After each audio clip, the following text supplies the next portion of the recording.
자, 지난주에 저희가 건강 그 상담을 2건밖에 해드리지 못해서 이번 주에 좀 속도를 좀 내볼까 하는데, 예, 이분은 배변에 문제가 좀 생긴 분입니다. 출산 후에 배변 시 힘을 잘 주지 못해서 변비가 좀 생기신 거예요.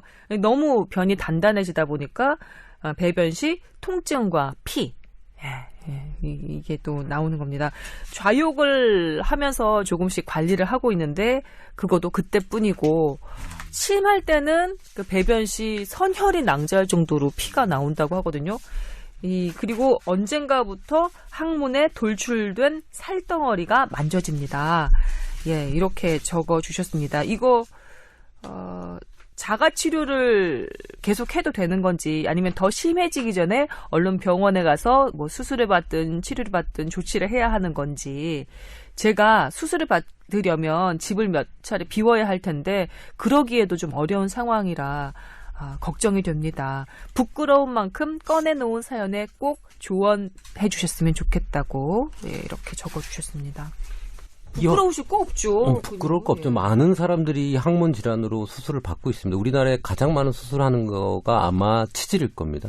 그래요? 그렇게 네, 제일 많은 수술 건수가 많나요? 많을 거고, 여러분들 시청자분들이 보통 잘못 생각하고 있는 게 치질의 개념이에요. 보통 이렇게 우리 일반적으로 얘기하는 치질이라고 얘기하는 거 있잖아요. 피나고 아프고 뭐 이런 것은 사실은 치핵이라고 하는 게 맞고요. 치핵? 네. 그래서 보통 그 치핵 절제술이라 그래요. 병원 가서 이렇게 우리 치질 일반인들이 얘기하는 치질은 치핵 절제술이라고 치핵이라고 하고요. 혹시 이 사연 보내주신 분이 적어주신 항문에 돌출된 살덩어리 만져지는 거, 이게 치핵인가요? 치핵입니다. 그럼 이분도 치핵인 거네요? 치핵인데 아까 중간에 배변을 보면서 피가 났다라고 했잖아요. 네. 그때 치열이 생겼을 수도 있어요. 그러니까 딱딱한 똥덩어리 때문에 항문이 찢어지는 게 치열입니다. 치열. 네. 그러니까 치열, 치핵, 치루, 탈항 이런 여러 가지 것들을 다 합친 게 치질이에요. 치질은 그 상위 개념이구나. 네, 상위 개념. 모든 걸 아우르고 있기 때문에. 근데 가장 많은 빈도가 있는 게 치핵이니까 사람들이 또 헷갈려서 치질하고 치질 수술 받았다 그러면 다 그거라고 생각을 하지만 사실은 치핵 수술을 받은 거고, 이거는 치핵 같은 경우는 이제 항문 주위에 있는 정맥총이 늘어나면서 거기 혈관 덩어리가 생기고 그게 이제 배변을 볼 때 터지거나 이러면서 아프고 점점 커져 나오다 보니까 통증과 출혈이 자꾸 나오는 거죠. 네, 이분 같은 경우는 선혈이 낭자하다고 표현하실 정도로 출혈이 좀 센 모양이었는데 이 치료 받으셔야 되는 거 아니에요? 근데 보통 우리가 세수하다가 코피 난 거랑 그냥 코피 난 걸 비교를 해보면 코피 나면 별로 그냥 코피 난 것 같잖아요. 근데 세수하다가 이렇게 물에 이렇게 한 방울 떨어뜨리면 아주 피가 많은 것 같이 느껴져요. 그래서 보기가. 그래서 화장실에서 한 방울 떨어뜨리는 것과 나는 이게 우리가 피똥 쌌다 그랬잖아요. 좀 심각하게 보여요. 물론 정도를 봐야 되겠지만, 근데 이분 같은 경우에는 아까 덩어리가 나온다 그랬는데 보통 치핵을 4등급으로 나눠요. 그래서 3등급, 4등급은 수술을 하는 게 맞고요. 1, 2등급은 약물 치료라든지 외부의 어떤 약물을 해서 쓰는 방법을 합니다. 그래서 자가에서 검진을 할 때요.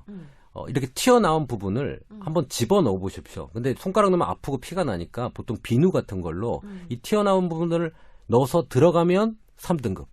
넣는데도 안 들어가, 이 튀어나온 게. 그러면 4등급이에요. 그러니까 이 3, 4등급이고 피가 나고 이런 경우에는 검사를 해보고 대장 내시경을 1, 2등급은 뭐예요? 1, 2등급은? 자기가 저절로 들어가는 거예요.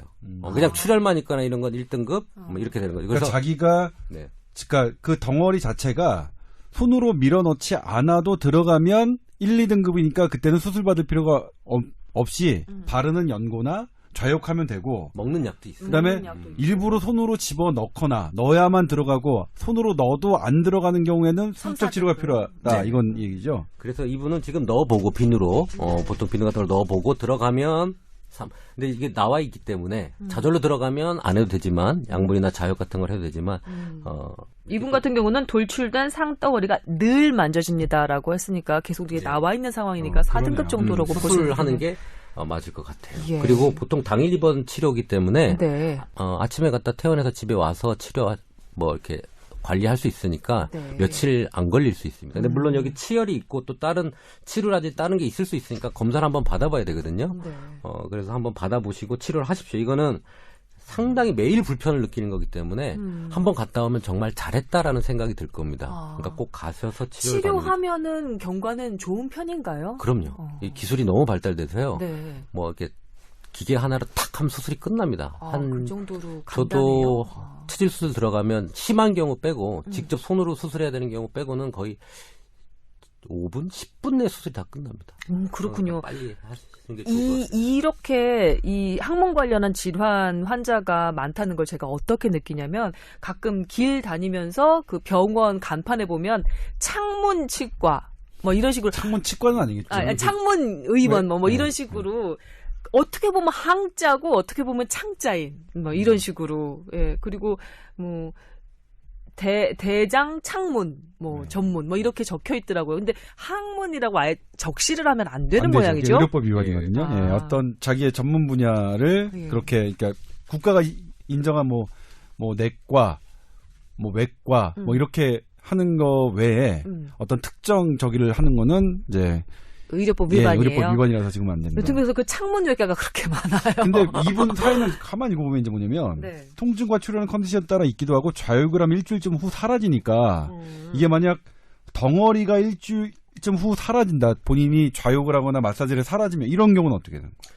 근데 보통 이렇게 계속 관리를 좌욕을 하는 게 쉽지가 않아요. 그래서 제가 만약 제 가족이라면 네. 빨리 수술 받게 해서 그 얘기를 안 듣는 게 그리고 수술을 받아도 다시 다른 정맥총이 커지면 또 나올 수 있거든요. 네. 뭐 그런데 수술이 뭐 잘못된 것도 아니고 그건 또 발생할 수 있는 부분이지만 하고 나면 잘했다는 생각이 들 겁니다. 그러니까 가서 수술 받으시는 게 좀 좋을 것 같아요. 그렇군요. 삶의 질을 위해서 그냥 하루 정도 내원하셔서 금세 수술 가능하고 또 치료 그 경과도 좋다고 하니까 한번 용기 내 보시는 게 좋을 것 같습니다.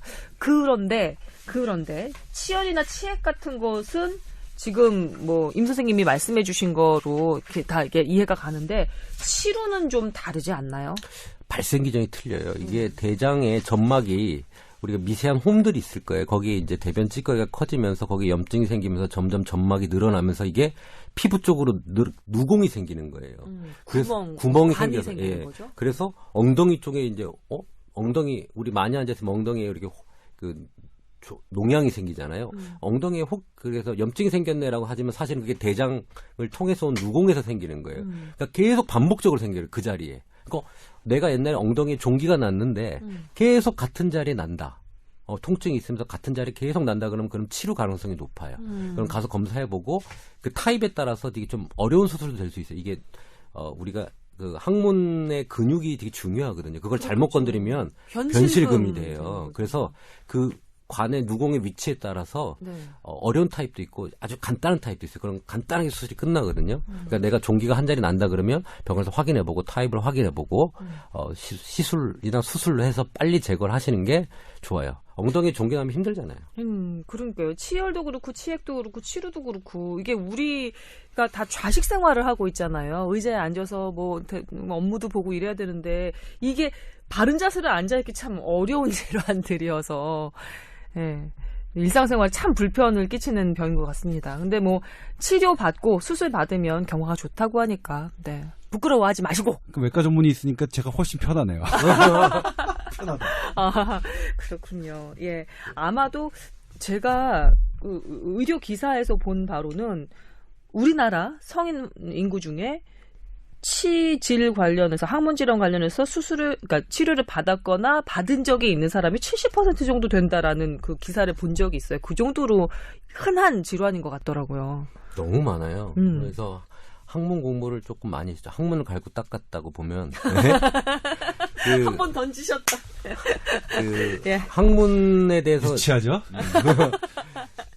항문이 참 오묘해요. 여러분 한 번만 생각을 해보시면 여러분이 이제 배가 아파요. 배가 아픈데 이게 가스인지 덩어리인지 물 형태인지 얘네들이 면밀하게 판단을 하고요. 그래 가스가 찼네라고 해서 이렇게 덩어리는 그대로 두고 가스만 싹 나올 수 있게끔 이 근육들이 움직이면서 조절을 해주거든요.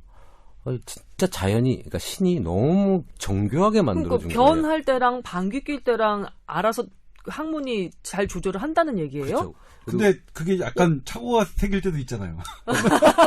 나이가 먹어서 뻥 했는데 뭔가 나왔어. 그렇죠. 나이가 들면 저는 이렇게- 그런 경우도 봤어요, 주변에서. 저도 봤어요. 나이가 먹으면 제 경험은 그렇지. 없는데 저는 그런 경우 본인의 경험인 것 같은데. 저는 방귀 자체를 안 껴요. 거짓말. 그런 사람이 네, 어딨어요. 거짓말입니다.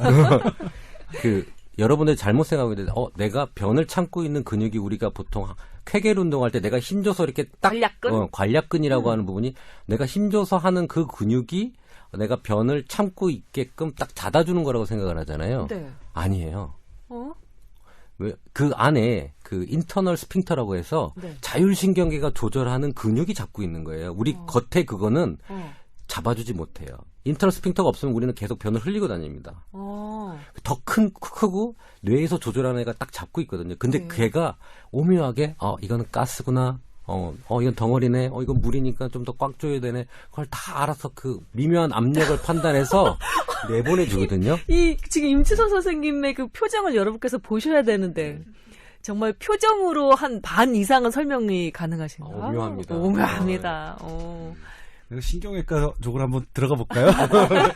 그게 이제 그거를 관여하는 신경이 푸덴달러브라고 하는 건데 네. 푸덴달러브는 심파세틱 컴포넌트와 파라심파세틱 컴포넌트를 다 갖고 있습니다. 쉽게 설명해줘. 쉽게 우리말로 풀어서 해줘. 푸덴달러브가 우리말로 뭘까? 그게 모르겠네. 아무튼 거기에 관여하는 신경이 자율신경계도 있고 우리가 마음대로 움직일 수 있는 그냥 그러니까 우리가 불수익은 수익은 예, 그렇죠. 거잖아요. 예. 네. 우리가 움직일 수- 과학 잘했어요. 예. 옛날에 그래요. 생물. 그 신경이 두 개의 영역이 다 있어요. 불수익은, 수익은. 그러니까 불수익은 우리가 마음대로 조절할 수 없는 거죠. 뇌가 알아서 반응에 따라 하는 건데 네.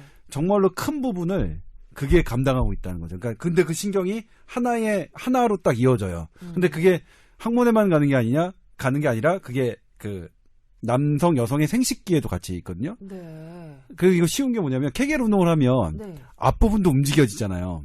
네. 그게 동일한 신경이라서 그렇거든요. 네, 네, 네. 아무튼 그렇습니다. 그래서 그 부분 미묘하게 안쪽에 있는 항문의 근육이 이걸 잘 알아서 감별한다는 건 저도 그걸 배울 때 진짜 신기했어요. 야 대단하다. 뭐 이런 생각을 했었거든요. 우리의 직장이란, 네, 우리의 그렇죠. 직장과 학문이란. 근데 하나 질문. 지금 우리 임치선 선생님께서 설명해 주신 게 그거잖아요. 우리가 응가를 의식적으로 참고 있다고 생각하는데 사실은 그것이 아니라 우리 뇌에서 우리가 그 의식하지 않은 그런 자율신경계로 근육이 다 조절을 해가지고 자기네들이 알아서 참고 있는 거지 우리 힘으로 참고 있는 거는 아니다라고 말씀을 하신 셈이잖아요. 네, 이게 또 얼마나 재밌냐면요. 응가가 힘을 줘야 되잖아요. 그 힘을 주는 건 우리가 이제 막 이렇게 위기상, 그러니까 어떤 교감신경이 작용해야 될 것 같은데, 네.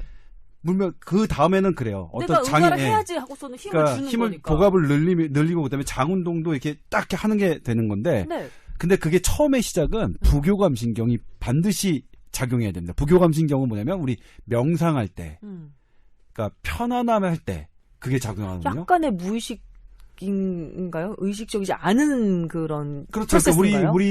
그러니까 무의식이 아니라 우리 의식으로, 그러니까 우리가 의지대로 컨트롤할 수 없는 부분인데 내가 편안하고 이렇게 해야만 그게 시작된다.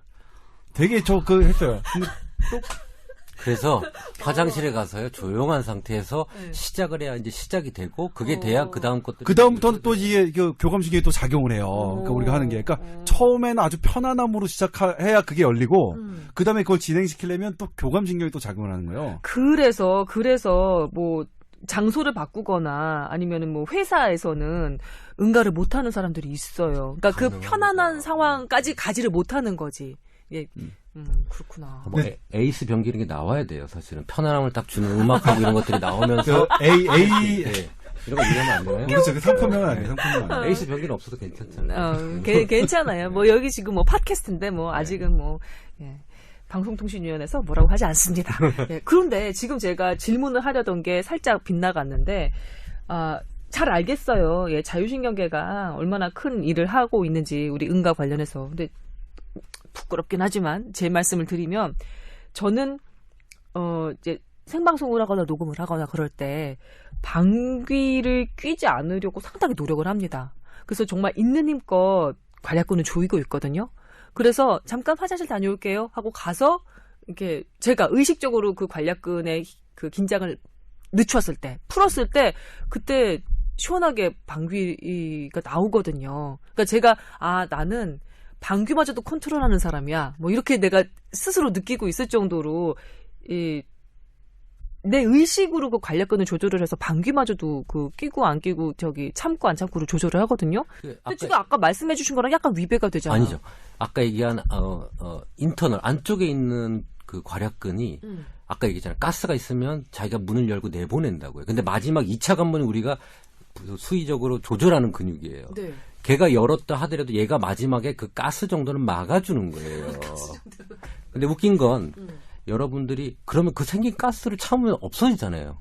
없어져요? 없어져요. 어디로 가? 어디로 가겠죠. 트름으로 가나요? 그런 조금 비상식적인 얘기를 하시면 안 돼요. 네.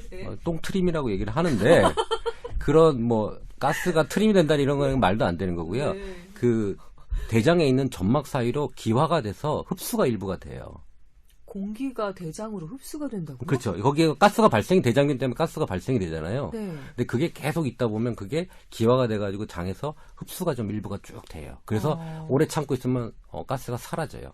근데 또 생기겠죠. 계속 생겨나는 거니까. 네.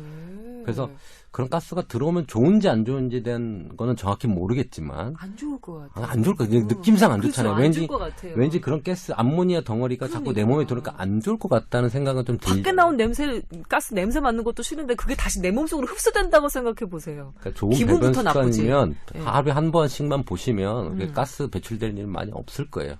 그렇군요. 네, 알겠습니다. 궁금해서 좀 여쭤봤어요. 관련해서 아마 귀 쫑긋하면서 들은 우리 청취자 여러분들도 많으실 것 같습니다. 네, 항문 관련 질환, 뭐 이런 거 워낙에 일반적이니까. 예, 궁금증이 좀 풀리셨으면 좋겠고요.